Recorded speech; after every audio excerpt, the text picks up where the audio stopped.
Hello and welcome to a fresh new episode of Science Monitor, our weekly update on all that is happening in the field of science and technology in and around the country. From clean fuel to waste coffee grounds to electronic tongues to tea test, we have many exciting science stories in store for you. But let us begin with the headlines. ISRO conferred with the Gandhi Peace Prize for the year 2014. Using space technology to improve governance and development, the National Space Meet held in Delhi.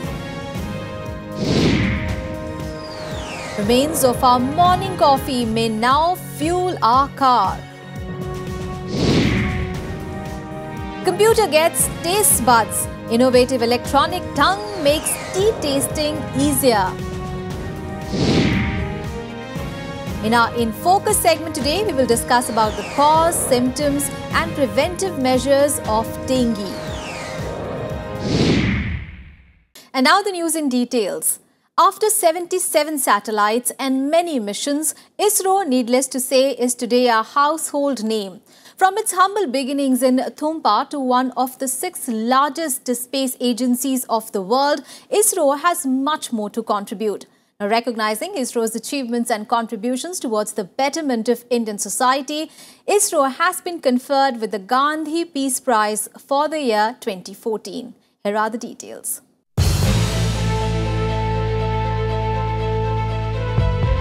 From satellite-based education to better navigation, climate and disaster management, from mapping of natural resources to healthcare and facilities for communication, the Indian Space Research Organization has been transforming India through the use of space technology and space-based services.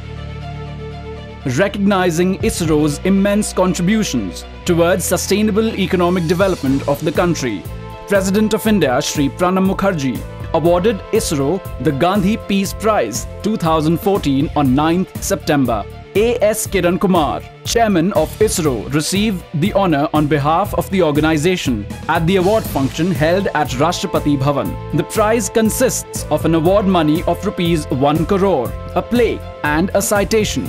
Shri Pranab Mukherjee congratulated ISRO on the success of Mangalyaan and appreciated ISRO's commitment towards bringing space to the service of the common man.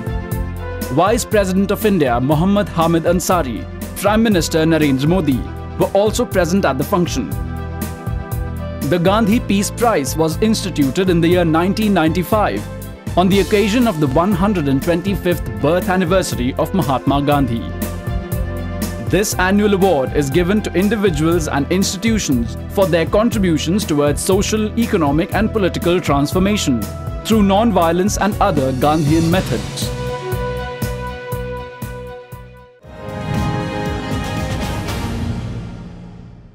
While celebrating the contributions of Indian space science, ISRO was awarded the Gandhi Peace Prize. The nation also deliberated on how space technology and related tools can be used for improving governance and implanting development plans.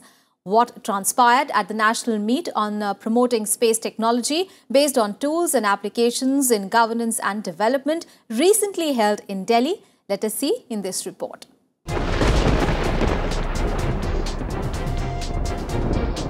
From predicting weather and natural disasters to navigation and mapping resources, we know that space technology plays a crucial role in all these areas.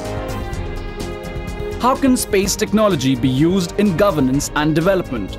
This was the focus of the National Space Meet, titled Promoting Space Technology-Based Tools and Applications in Governance and Development, which was organized in New Delhi on 7th September.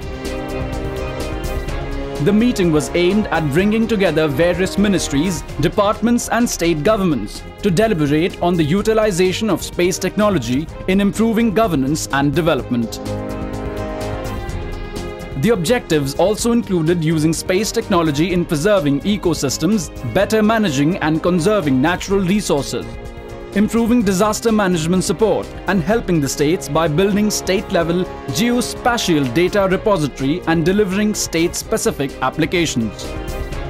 The space meet was inaugurated by the Union Minister of State Independent Charge, Atomic Energy and Space, Dr. Jitendra Singh, and was attended by officials from Prime Minister Office and senior officials of all the ministries and departments, institutions and functionaries from Department of Space and ISRO.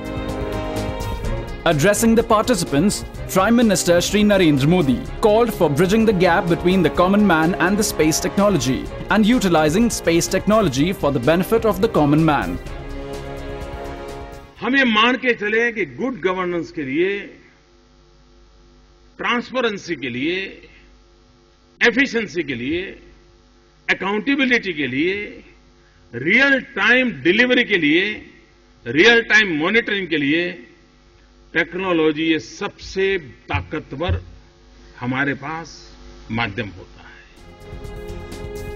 During the meet, 9 sessions were held on various themes including agriculture, energy and environment, infrastructure planning, water resources, technology diffusion, developmental planning, communication and navigation, weather and disaster management, and health and education. Joint action plans on effective utilization of space technology to improve governance and facilitate planning and decision-making were presented by the secretaries of central ministries and departments, while Shri A.S. Kiran Kumar, Secretary, Department of Space, presented on strategies and way forward with respect to space technology and on the Indian space program.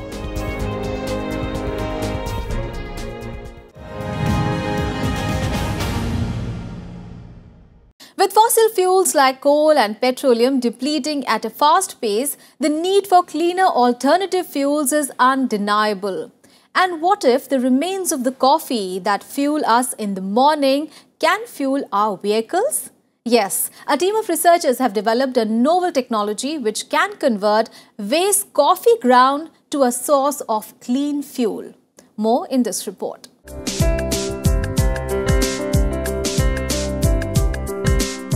Who does not get energized by a hot cup of coffee in the morning?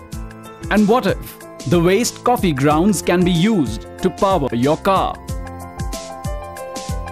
The team of researchers from the Ulsan National Institute of Science and Technology, South Korea, has achieved this feat. Working on how clean energy can be produced from waste, the team has succeeded in developing a method to convert waste coffee grounds into a stable material that can absorb and store methane. This methane can be used as a clean fuel source to power vehicles.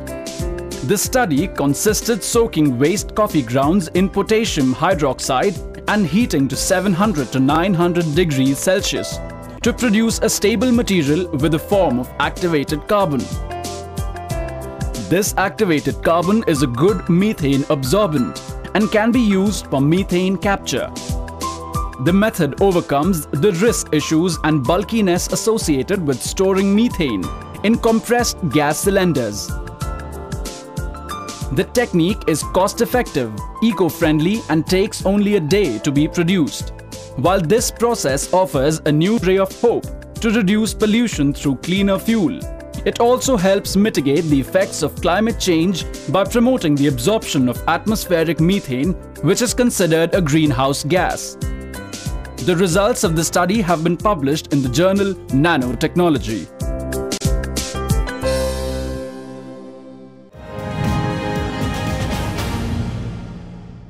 While smartphones with touch screens are proving that touch is not a sensation exclusive to living beings, here comes another breakthrough in e-sensing. The high-tech e-tongue, developed by CDAC Kolkata, is technically a computer with taste buds that can taste and test tea. Take a look.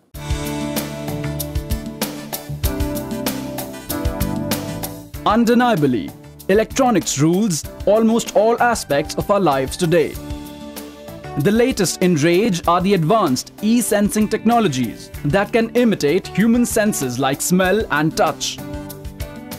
Along these lines is the novel e-tongue for tea testing developed by Center for Development of Advanced Computing, Kolkata.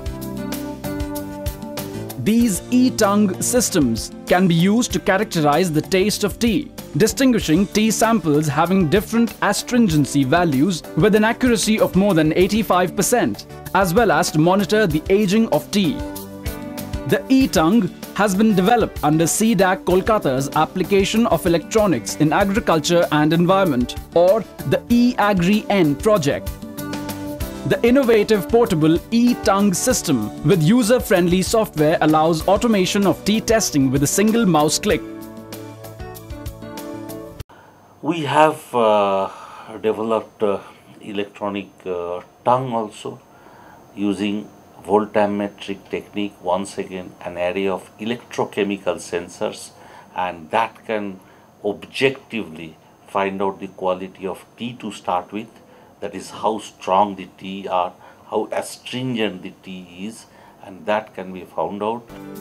The e-Agri-N project, initiated by CDAC Kolkata and funded by DITI, Government of India, is a national R&D program that aims to create an integrated facility for advanced electronics R&D to cater to the multidisciplinary field of agri-electronics and ecology monitoring. Promoting collaboration with other R&D institutions across the country, CDAC Kolkata, under its e-Agri-N project, also conducts training program on advanced IT topics relevant to agri-environment domain. Besides the tea testing system, CDAC Kolkata has also developed a handheld e-nose for monitoring industrial obnoxious odorous constituents generated from pulp and paper industries, along with techniques for monitoring thickness of silk yarn and silk content in cocoons in non-invasive manner. Our technologies like e-nose, e-vision and e-tongue have first been developed for tea, then we came on to rice. Technology transfers have already taken place in these areas of e-nose, e-vision, e-tongue in tea and rice. And now we are customizing these technologies for use so that they can be useful for the unified agri-marketing system which is coming into vogue in the country. According to reports, some of the technologies developed by CDAC under the e-Agri-N project have been transferred to companies for commercialization.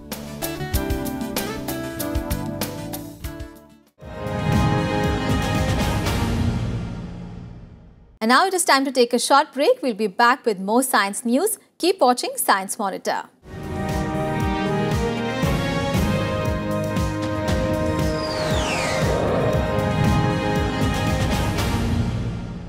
Welcome back. After the break, you're watching Science Monitor. Let us now have a look at some important science and technology activities happening in India and abroad in our next segment, Science Express.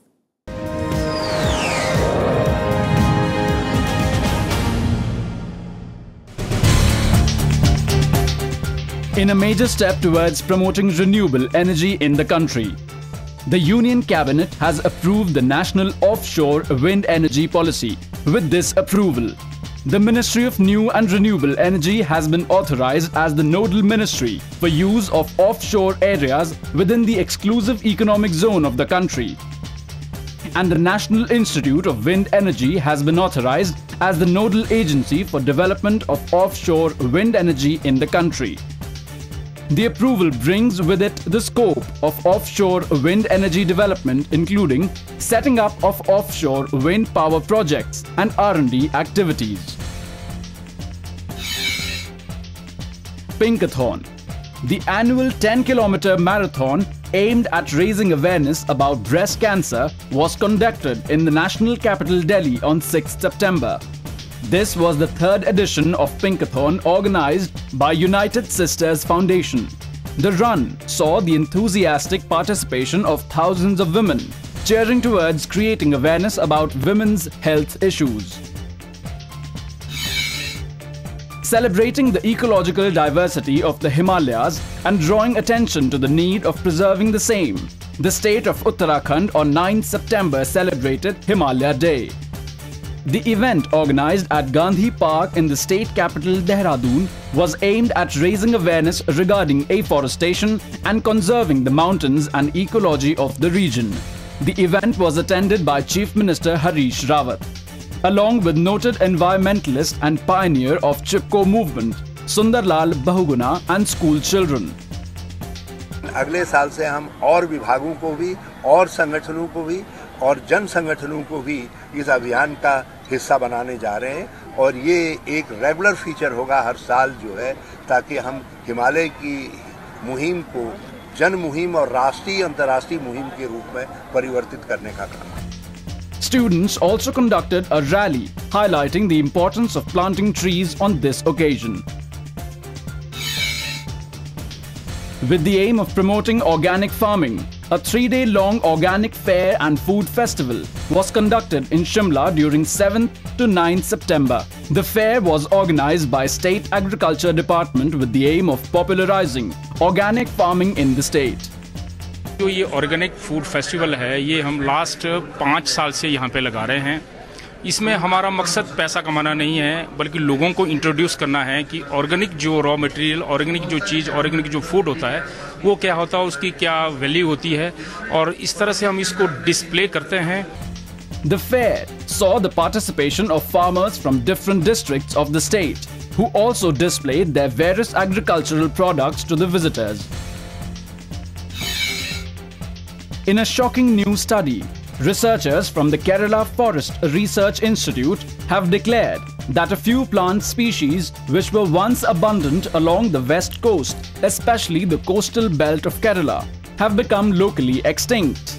The varieties called Pemphis acidula, which is a small tree, and Nipa fruticans, a medium-sized palm, are among the species that have been reported to have vanished. According to experts, thoughtless coastal development plans, change in microclimate, and extraction of the species for bonsai are the likely causes behind this local extinction. The study has raised major concerns regarding the changing microhabitat and ecology of the region. In what can be called a medical miracle, researchers of University of California, Los Angeles have developed a procedure that has allowed a completely paralyzed man to take voluntary steps. The procedure, which involves robotic step training and stimulation of the spinal cord, using a battery-powered wearable suit that allows people to move their legs in a step-like fashion. The data captured by the device can be seen by the doctors to estimate how much the subject is moving his or her own limbs or is being aided by the suit. With the help of this robotic exoskeleton, for the first time in history, a completely paralyzed man has been able to voluntarily control his leg muscles and take thousands of steps.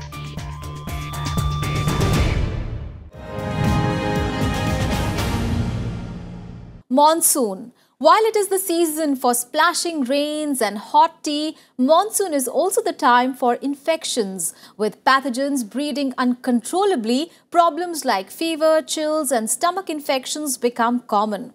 This season, if you are experiencing any such symptoms, it would do well to get a blood test done. For doctors have reported the largest outbreak of dengue since 2010 in the country. What is dengue and how can it be prevented? Well, this would be the topic of our discussion in our next segment, In Focus.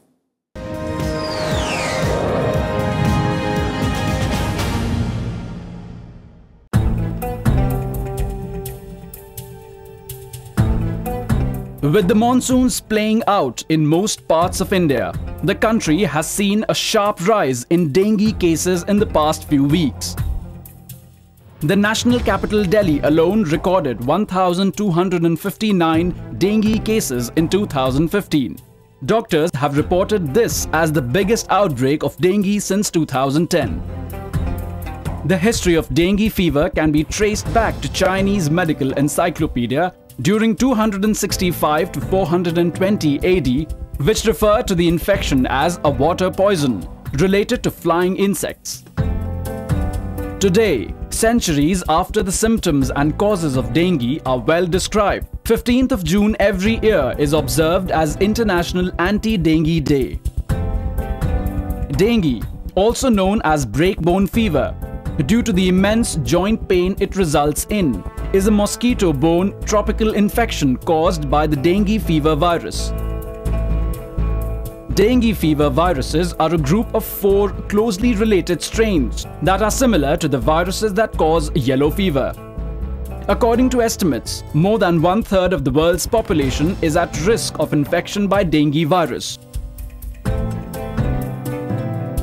As in the case of malaria, dengue is a vector-borne disease. The virus is transmitted by several species of mosquito within the genus Aedes, primarily the Aedes aegypti mosquito, found in tropical and subtropical regions throughout the world. Aedes aegypti mosquito can be recognized by the white markings on its legs and body. These mosquitoes typically bite during the day, particularly in the early morning and in the evening. When they bite a person infected with dengue virus, they themselves become infected with the virus in the cells lining their stomach. About 8 to 10 days later, the virus spreads to the mosquito's salivary glands and is released into its saliva, which is transmitted to a healthy human being when bitten by the mosquito. While dengue is not known to be contagious through direct personal contact, it is known to be transmitted through infected blood products, organ donation, and from mother to child during pregnancy or at birth. An infected person starts showing the symptoms in 4 to 6 days after infection. The symptoms, when mild, can easily be confused with that of flu or other viral infection. The primary symptoms of dengue includes sudden high fever, severe headaches, pain behind the eyes, severe joint and muscle pain, fatigue, nausea and vomiting, skin rash which appears 2 to 5 days after the onset of fever, mild bleeding of nose or gums and easy bruising. If left untreated, these symptoms develop into a condition called dengue hemorrhagic fever, resulting in bleeding, low levels of blood platelets and blood plasma leakage, or into dengue shock syndrome, where dangerously low blood pressure occurs. Basically, it is an illness. It's an infective illness which lasts from around 4 days to 8-9 days illness. And during this period, we have to take care of the patient. Taking care of the patient means if patient is having just fever, we have to just give the patient antipyretic. Antipyretic are basically a group of medicines which which bring down the temperature to the normal acceptable level. And for that, the safest medicine is crocin, paracetamol, and that too in the minimal possible doses. Other antipyretic drugs should be avoided because they increase the risk of bleeding in these patients, and these are the patients who are at risk of bleeding because of decrease in the platelets count. These conditions are life-threatening and may result in multiple organ failure. Dengue is diagnosed with blood tests to check for the virus or antibodies to it and determining the packed cell volume. Since dengue is often confused with viral infections and normal fever, self-medication is often attempted, often not realizing that over-the-counter drugs can be lethal in dengue. While the world's first dengue vaccine, CYD-TDV, has passed the clinical trials in India, the vaccine is yet to hit the market. And as we always say, prevention is better than cure.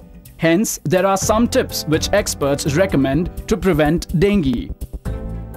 The first and foremost is to destroy the breeding grounds of mosquitoes like old tires, cans or flower pots that collect rain.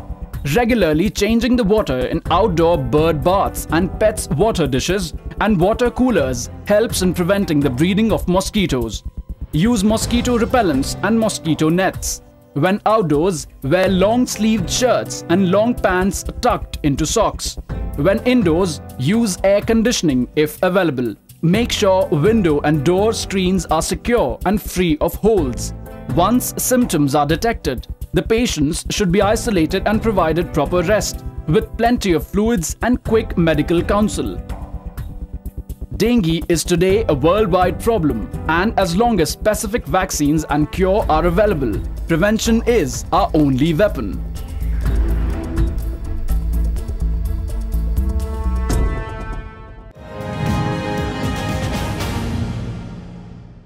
Well, that is all for this episode of Science Monitor. Do tell us how do you like our program. You can send your feedback and suggestions to us. Our email ID is news@vigyanprasar.gov.in. You can also write into us at Vigyan Prasar C24, Qutub Institutional Area, New Delhi 110016.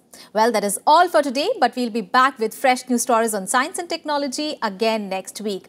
Till then, keep watching Rajya Sabha TV and think scientific. Bye-bye.